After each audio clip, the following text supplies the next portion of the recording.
8, and I apologize for it being so late in the week before it gets posted, but I've been sick all week, and then there was the whole issue with having to deal with the late exam. But anyway, I'm going to leave this up. It'll be up just like normal, and just do the best you can. And again, I'm sorry for it being so late.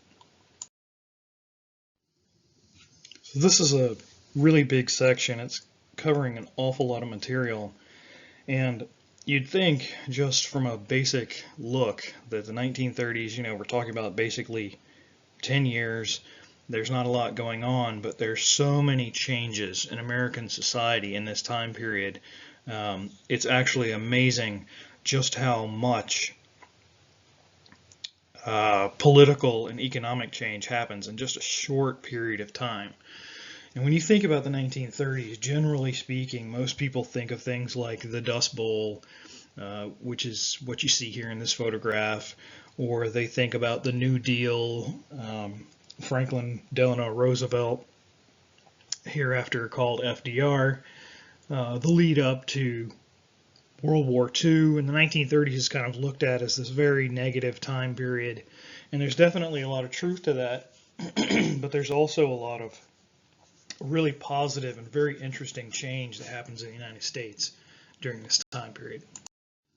So we left off at the end of the last lecture talking about the stock market crash, and it's really simple to just lump all of the causes of the Great Depression into one easy to understand cause, and just point to the stock market crash and say, this is the reason for the cause of the Great Depression. And it's not that simple.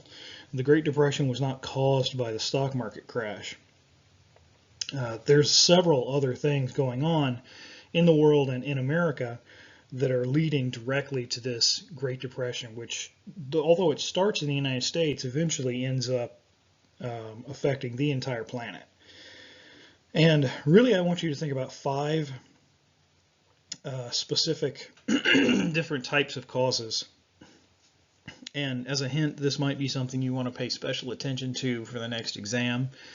But number 1, I would say there's a glut of goods, consumer goods on the American market. So through assembly lines and through automated processes, production of goods is not being met by consumption. They're able to produce more than people are purchasing, and the consumption of goods doesn't match population growth either. Number 2, there's much too much debt tied up in land, and there's reckless excess of land speculation tied up with the stock market. And when the stock market goes sour, it has a kind of a cascade effect on debt and land ownership. There are severe imbalances of trade with Europe. And not only are there imbalances of trade, but the United States market is defended by a very high tariff. So a tariff is designed to restrict the flow of money and goods between countries one way or the other, and the United States market was defended by a high tariff. Number 4, there's a series of World War I reparations, agreements that were made at the end of World War I that the United States would be paid back or would benefit financially in some way. And with the beginning of the Great Depression and the chaos in places like Weimar Germany, post-war Germany, this money is not making its way to the United States as default on payments and things like that. And then there's also a natural cause too.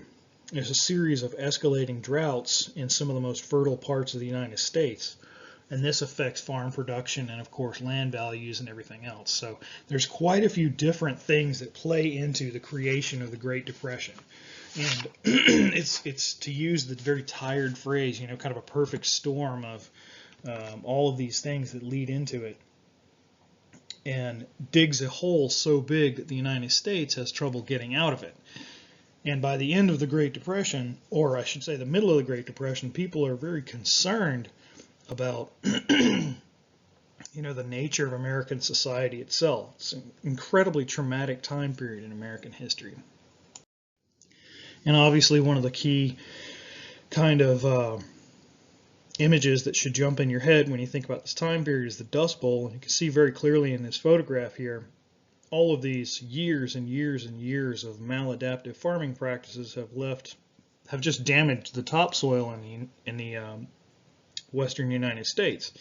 So whole parts of the country are incredibly fertile. I mean, you've heard the parts of the national anthem that talk about, you know, the fertility of the land, and because of these negative farming practices, they've destroyed the topsoil to the point where just a simple windstorm like this will pick up literally the entire topsoil of a farm and just deposit it somewhere else. So you end up with minor storms causing gigantic windstorms, and they of course have all kind of negative consequences in and of themselves. You can see here in this photograph all of these years of unsustainable farming practices have damaged the land, and just look at this image on the left. You can see there's no way that anyone can farm effectively in all of this dust and with all of this damage done to the environment. And this lady on the right hand side is trying to just grow enough crops to feed her and her family, and it's just not, you're not capable of surviving, making a living if you're a farmer in this environment. You know, what you actually end up with are these gigantic drifts of sand, and sand dunes kind of pile up against any structure, like you see the car here.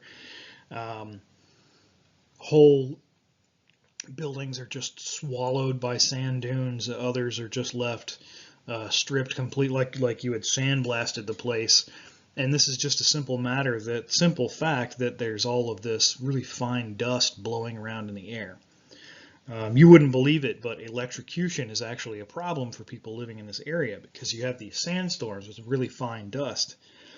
And as the fine dust blows along barbed wire fences, it actually generates a high amount of static electricity. And so you have the first person who comes along after the storm and touches the wire, grounds the wire, and you actually get people being really severely burned and shocked. It's definitely not someplace you would want to try and live. And the dust is so fine that people wrap cheesecloth around their face, or they wear gas masks. I don't know how legitimate the photographs of people wearing gas masks actually are, or whether those are photographs taken to kind of make a public statement, what have you. But there's plenty of records of people saying that they would sit there at the family dinner table while dust is just kind of filtering down from the ceiling, and they're eating, and everything they ate just tasted like dust, and it would get into their lungs, and it would cause all manner of, in addition to just the social and economic problems, but also all kind of physical problems as well. So on the left hand side here you see a healthy chest x-ray. Everything's normal, no problems as far as the lungs go. And then on the right you can see a chest x-ray of somebody from the Dust Bowl, and you can see all of this dust and grit has accumulated in the lungs. There's just no way to stop it, and it actually forms a type of disorder, but leads to internal bleeding and all manner of other horrible medical problems for people living in the Dust Bowl. Humans are, of course, not the only animals that are affected by this. You've got lots of farms out there, and farms, of course, it's almost obligatory that they've got animals on them.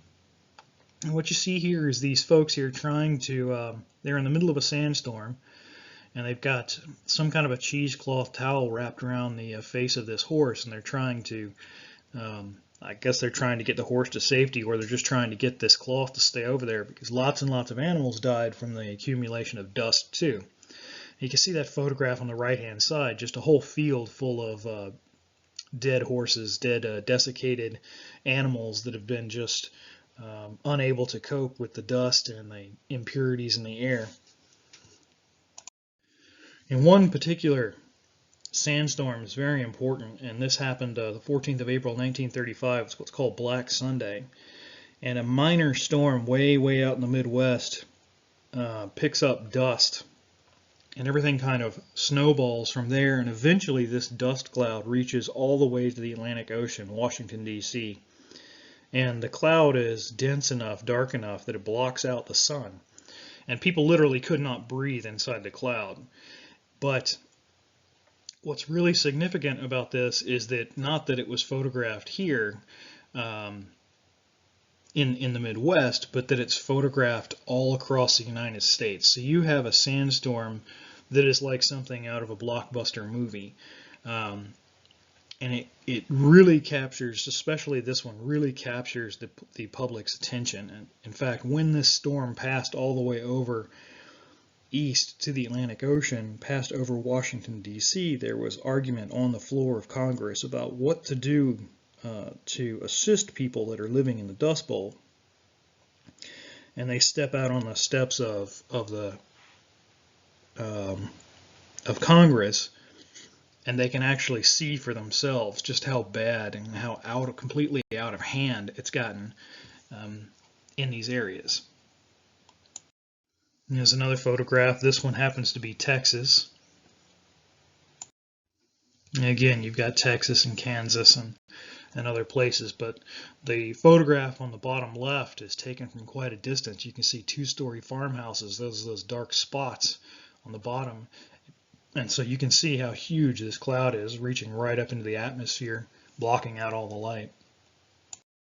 And these are some of the conditions, some of the problems that are confronting the president, Herbert Hoover, at this time. By 1932, 27% of the United States was out of work. More than 4,000 banks had failed. That equals the loss of more than $4 billion in people's life savings. And Hoover simply was not, whether a function of his personal disposition or his political beliefs, he was just not up to handling the crisis. And things kept happening to Hoover that would make him seem like he was cold or distant or didn't care. And some of those are not his fault, some of them are. But the takeaway point here is Hoover begins to take on the image of somebody who is more part of the problem than a solution. And you can see on the right-hand side there how many homeless, and there's people literally sleeping out on the lawn of the U.S. Capitol building. And Hoover does not like seeing this. Of course, it's embarrassing for the President of the United States to have homeless people camped out, 20 yards from the front door of one of the United States' most important institutions, if not the most important institution. And this all contributes to public reaction to Hoover, and of course Hoover's willingness to get involved with things or take steps to end these crises that he probably should not have taken. And these are the kind of photographs that really stick in people's mind about the Depression. Long lines of people waiting for a single job, whole towns with "do not apply" signs, people living on the sides of the road. This kind of event, living this way, has a tendency to fix in people's minds, especially in a place like the United States, where jobs and income and things like that are part of a person's, not exactly sure how to describe it, that they're part of a person's physical being. When you have a job and you have that disposable income, it has a feedback in your entire life.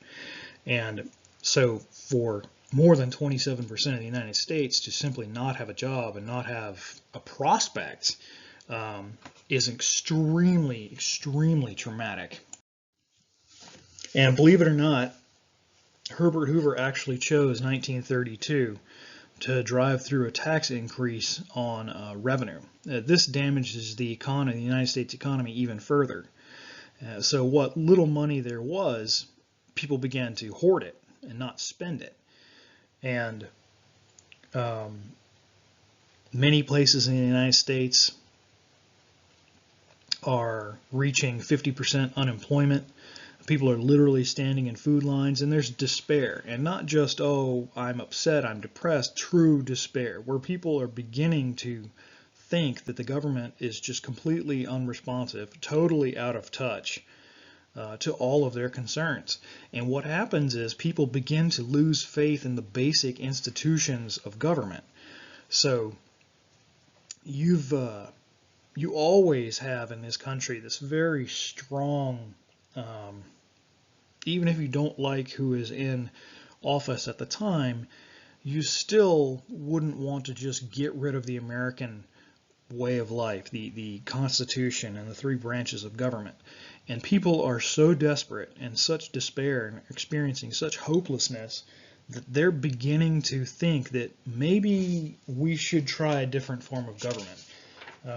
In the 1930s, fascism is beginning to gain real traction in Germany. This is the lead up to the rise of Adolf Hitler. Fascism has already become a way of life in Italy at this time period.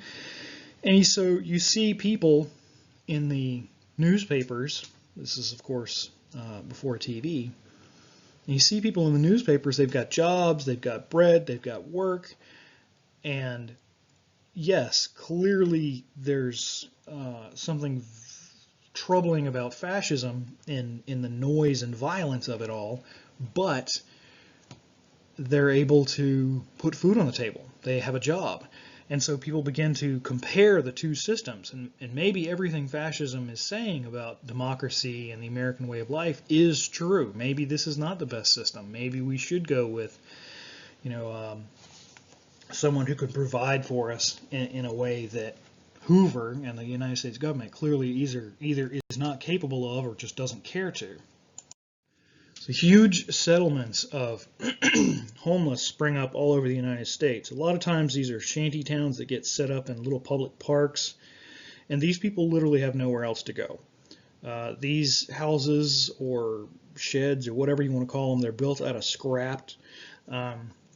It's like something you would see in a zombie apocalypse movie where they're living in some shed or some kind of building that they've just thrown together from whatever they can find. People wrap themselves in, well, they put a newspaper in the lining of their coats. Well, they wrap themselves up in newspaper. They call them Hoover blankets as a clear insult to the president. And they're doing this to try and keep warm. They name these makeshift villages Hoovervilles. There's just grinding poverty. There's fear, real fear in the United States, desperation. And Hoover, in his defense, he's not really sure exactly how to fix it.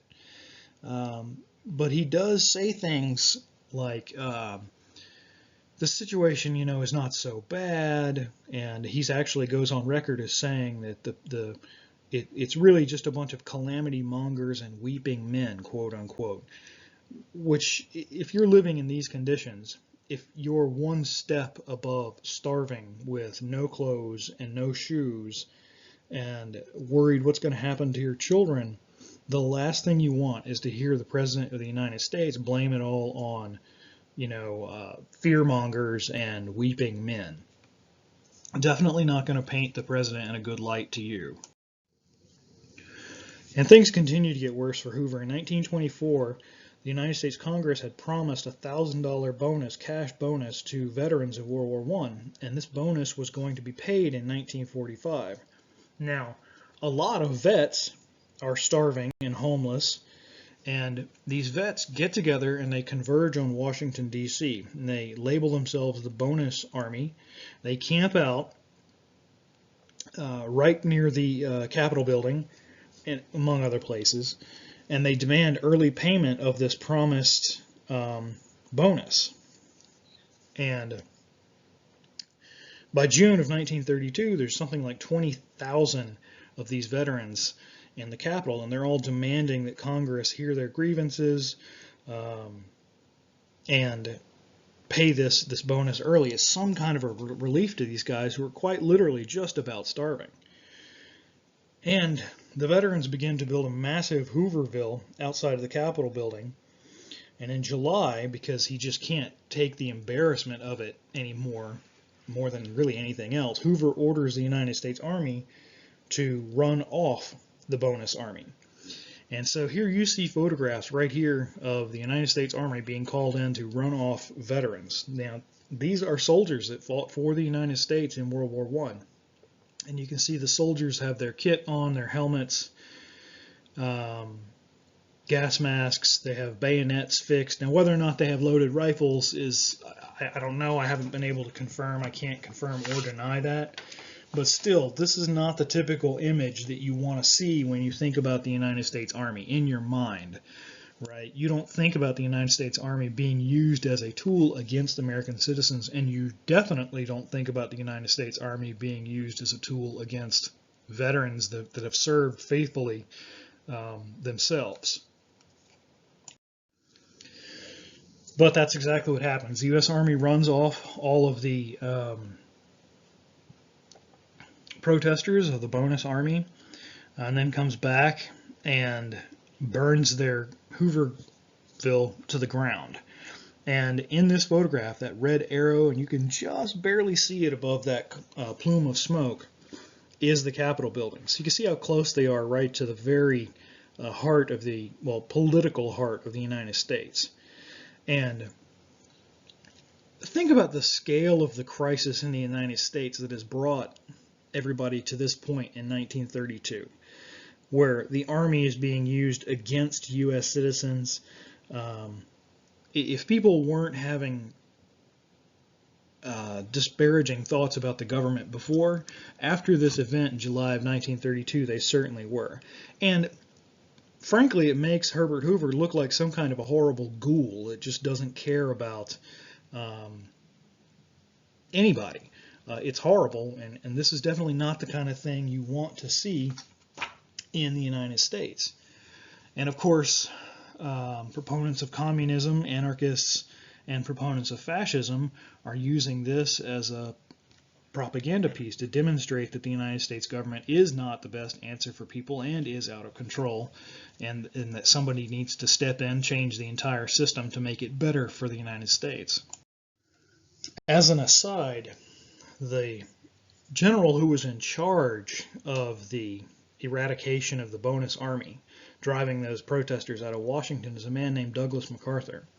And you're going to see Douglas MacArthur over and over and over again. He's kind of a fixture in U.S. history for quite a long time. His military career starts in 1899 at West Point, and he's still in command of military forces during the Korean War, and that's, of course, 1951. So he's a major player in World War II. He fights in World War I. He's part of this invasion of Mexico that we talked about previously. And he's always attempting to make a name for himself. And so part of the reason that the destruction of the Hooverville, of the bonus army Hooverville, is so dramatic is because of MacArthur. And there's quite a bit of argument that he exceeded his orders as given by the president in terms of how to get rid of them. And so he went in there much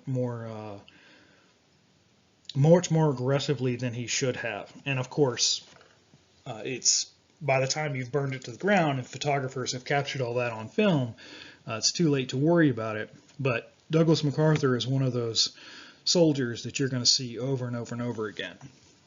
And he'll play a much more important part of the story in the 1950s. And we're still talking about this time when people's spirits are broken, they're totally demoralized, they're not even sure democracy is the answer. And into this steps this man here, Franklin Delano Roosevelt, FDR. And he runs for president in 1932, and he's running on a kind of rebuild the United States type platform.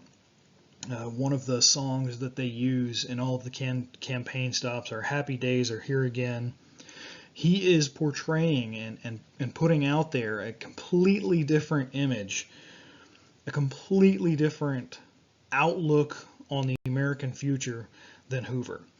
And people really begin to latch onto that because here comes a positive, hopeful a total change, a totally new message, and it really begins to resonate with people. One of the ways that FDR was a master at using the radio to his advantage as a way of speaking directly with the population. But even when he was not on the radio, he was always friendly. He was always meeting people and making sure that his photograph was taken in situations like this. So this photograph is actually right here in Georgia, and he's meeting some farmers. And you can see, I mean, look at the body language and expressions of the men in the picture. These are clearly farmers, right? So they've been on kind of the ragged edge of the Great Depression. All the horrible things that I've already described to you, they've probably experienced it quite personally. And they're not pointing their finger, they're not yelling, they're smiling, and they have a relaxed posture with FDR, and you can see them. FDR is listening to these people's complaints. He's beginning to build this kind of personal relationship, and obviously everyone in the United States cannot have a personal relationship with the president, but there's definitely the image, the feeling that FDR really truly cared, and FDR could or would try to do something to change and help the United States. And that's exactly what happens in 1932. This is a electoral map of the United States, and of course Alaska and Hawaii are not states in 1932, so that explains that. But you can see FDR absolutely kills Hoover in the election. And when we talk about landslide elections, this is what should pop up in your mind, because this is it. And the electorate is really responding to FDR on a personal level. They are looking at this as a kind of mandate, do something. And it's clear that FDR is not just going to stand idly by. He will try to do something. This is the promise he's made. And it's not going to involve burning down Hoovervilles and, expanding tax bases in the middle of a horrible depression. And imagine having the message that he delivered at his inaugural address, and you can look on YouTube and find the inaugural address if you want, but it's the famous "Nothing to fear but fear itself" speech. And imagine that message and the effect it has on the public perception in a group of people in the American populace where they've been actually questioning democracy. You can see a little bit of the feeling toward FDR in the New Yorker cover. Hoover is sitting there on the side, frowning, and of course FDR has got that very trademark wide grin, and that was part of the personality that he portrayed. You can see on the right-hand side the hat with the cigarette, but always grinning and telling jokes and being very personable. And this is something that FDR was always emphasized as doing. And of course that plays into his relationship with people and their feelings toward his programs. And one of them, of course, the big one, is the New Deal. And this is not just some form of legislation or series of pieces of legislation. It's kind of a whole philosophy designed to restore the United States. Coming back from a total lack of faith, people can begin to see a change, or at least someone attempting change in the New Deal. And there's so much desperation, confusion, and fear in the United States, people think that the New Deal should be given a try. And it's true that, as with every single president ever, probably with the exception of George Washington, that there's plenty of people also who don't go along with the ideas of the president. And FDR expands upon his aura of personality and his kind of fatherly or grandfatherly like compassion by using what's called the fireside chat. And radios in the home were just about as ubiquitous then as a television or an iPod is today. So this is his way of talking directly to the people. And as he gives these fireside chats in a soothing, warm, kind of, like I say, fatherly or grandfatherly tone, people begin to personally connect with FDR. And they believe that he has genuine concern for their specific plight and a desire to make change and to fix the ills of the United States. And so he uses a lot of this kind of technology for selling people on the idea of the New Deal. In some quarters, the New Deal is a little scary for people because it gives the government a lot of power, and the government is not seen as a source of help, but as of hindrance. But this idea of using the fireside chat and speaking in these warm tones and getting into people's lives in a kind of compassionate way, FDR becomes literally the anti-Hoover. So immediately upon getting in office, FDR begins to, it's usually what's called the 100 days, and this is where the term in political and, of course, American history begins to enter the lexicon. The idea of someone doing something in the first 100 days. It starts right here because as soon as Roosevelt got behind the desk, he began to sign acts creating organizations designed to help people. And what he is doing is using the power of the government to create jobs, to kind of police these runaway problems of society. And the 100 days, FDR's 100 days are filled with what's called a kind of the alphabet soup of government programs, things like the CDC, SSA, WPA, etc., etc. And the idea here is these generate work. It's significant, though, not only that it, yes, it's true, very much certain that it does generate work, but it also fundamentally changes the relationship between the citizen and the government, especially if you consider things like the FDIC and the SSA, which we'll talk about in just a second. But government has never had the kind of power or exercised the kind of power that it is exercising under FDR and the institution of all these different programs. One of the first programs of the alphabet soup of the New Deal was the NRA, and the NRA then meant something totally different than now. We're not talking about the National Rifle Association, which is incidentally much older, but the NRA was called the National Recovery Act, and it was an effort to get businesses to kind of control pricing and level the playing field across profit margins, and to get people to do their best to normalize the amount of hours worked and things like that.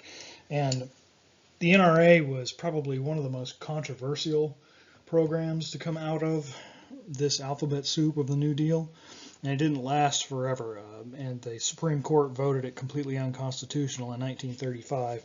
But there's plenty of other examples of programs that have a much greater historical image, hopeful, well-loved historical image.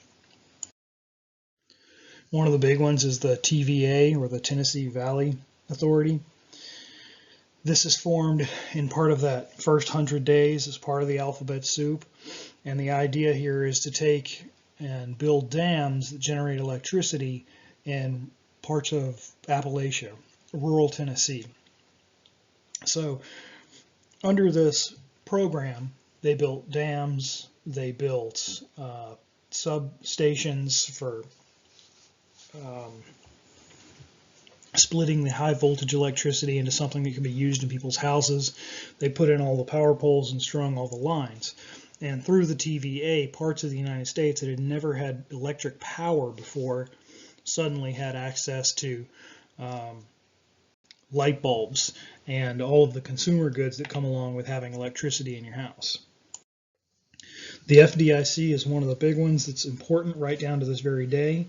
If you go into a bank to open a checking account or open a savings account or what have you, you should see a little sticker somewhere prominently displayed, and probably you'll see lots of these stickers prominently displayed that say FDIC.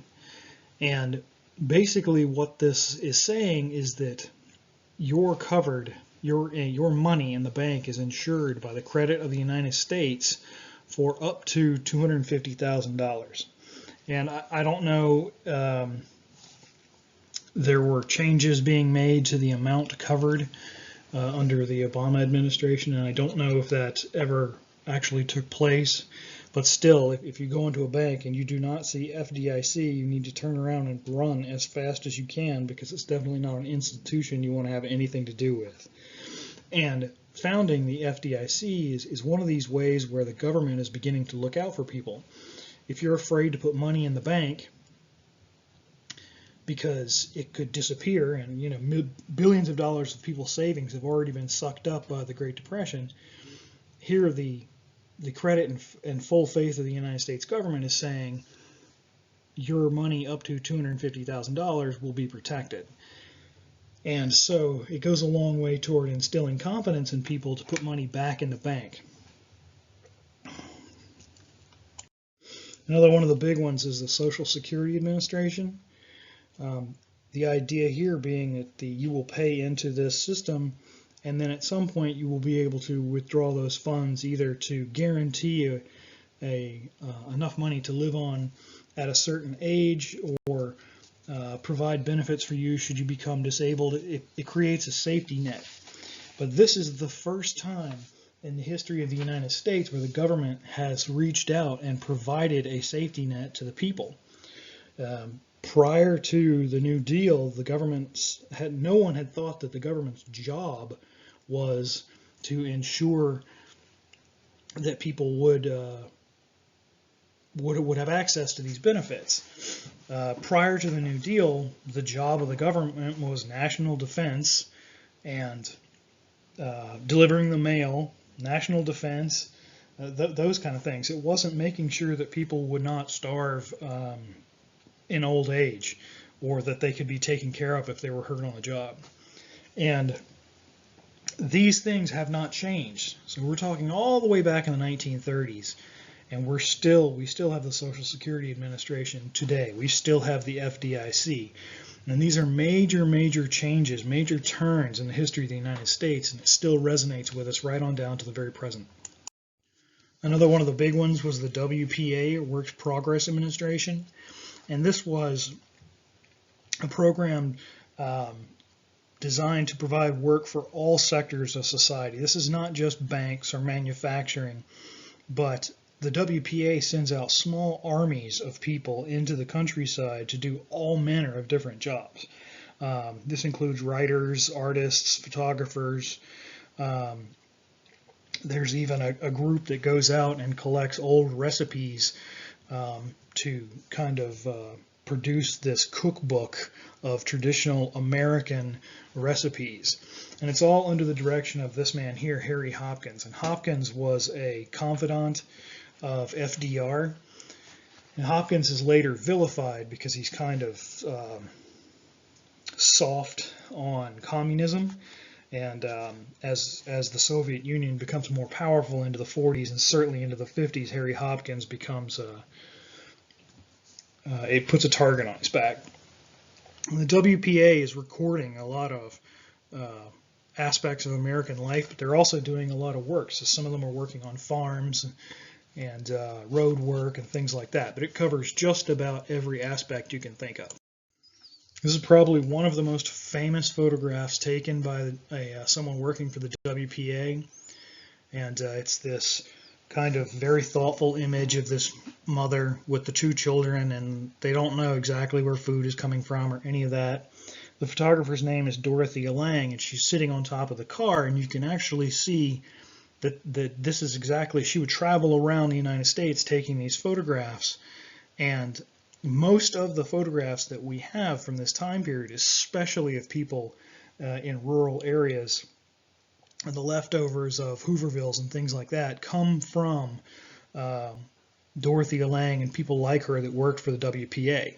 Instead of going and making art type photographs, they were out recording the plight of people in the United States.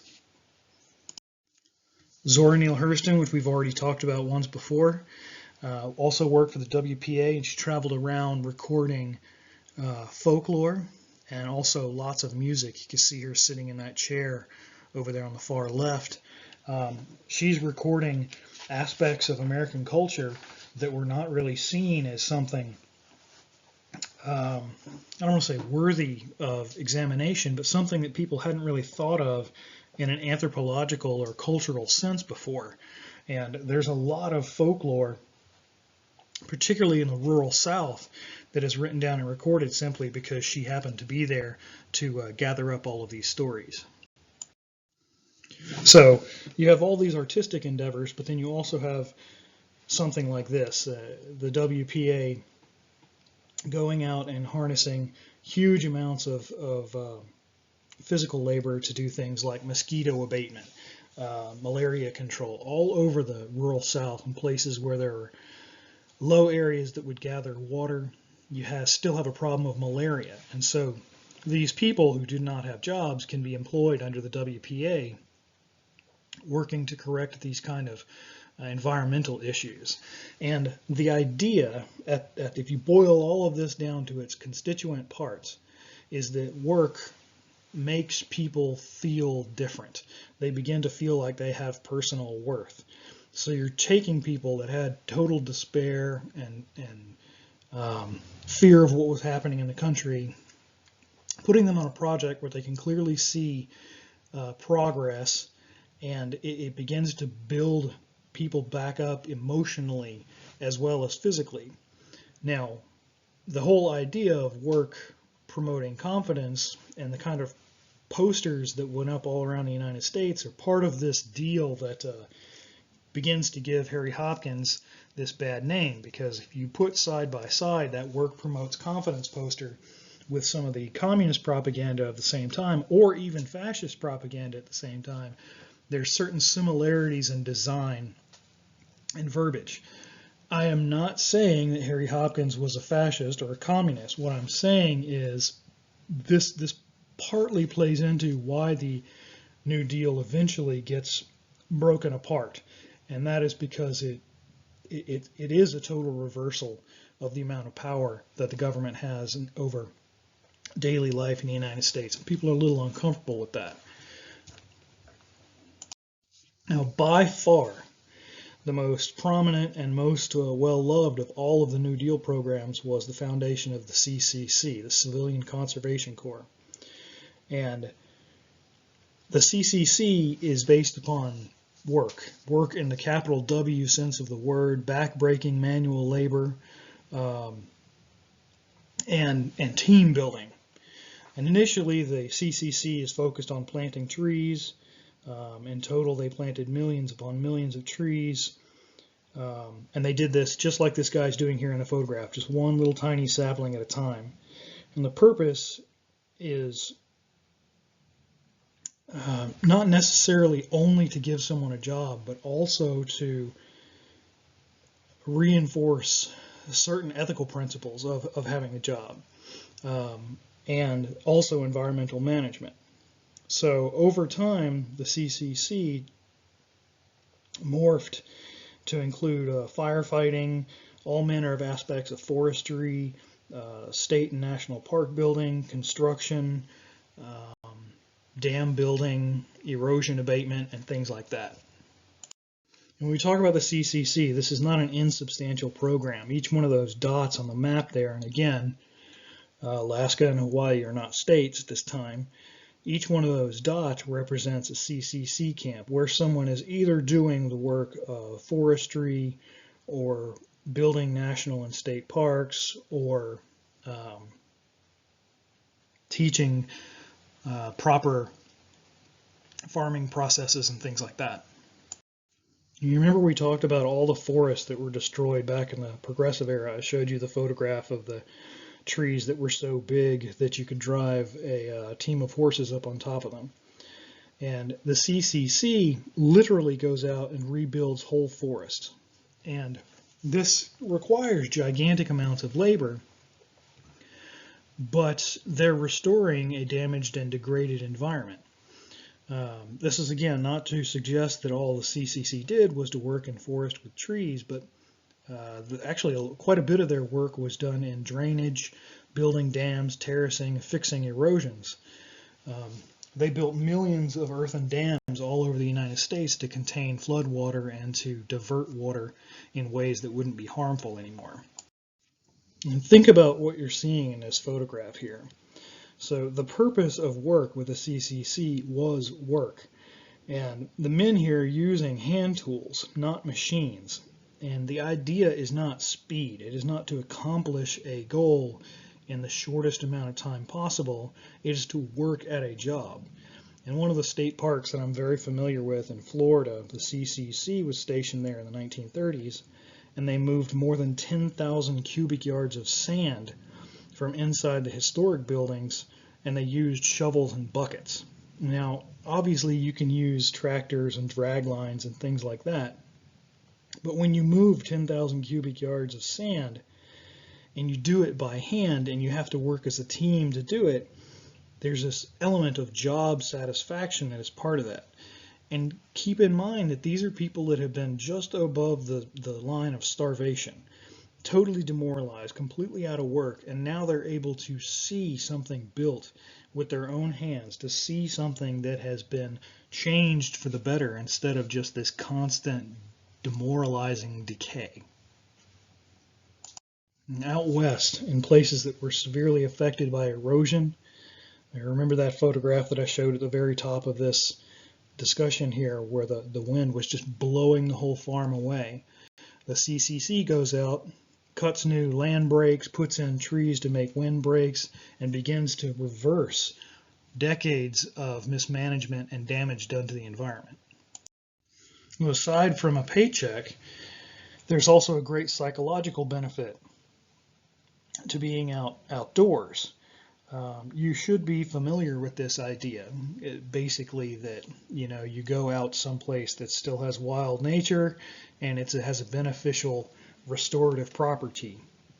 Now, that should sound a lot like something John Muir might say. And the idea here is you take these people that have broken down psyches, demoralized, and you take them out there where there's this fresh air, there's a sunshine, plenty of good, clean manual labor, and it has a restorative effect. It's like treating a massive case of depression. And the physical body is only part of it. There's also a great mental academic component to this as well. Tens of thousands of men in the CCC are taught to read. They're educated in specialties, as you would see listed here, but there's literally hundreds and hundreds and hundreds more. There's not a single letter or memoir written by a person that was in the CCC that doesn't talk about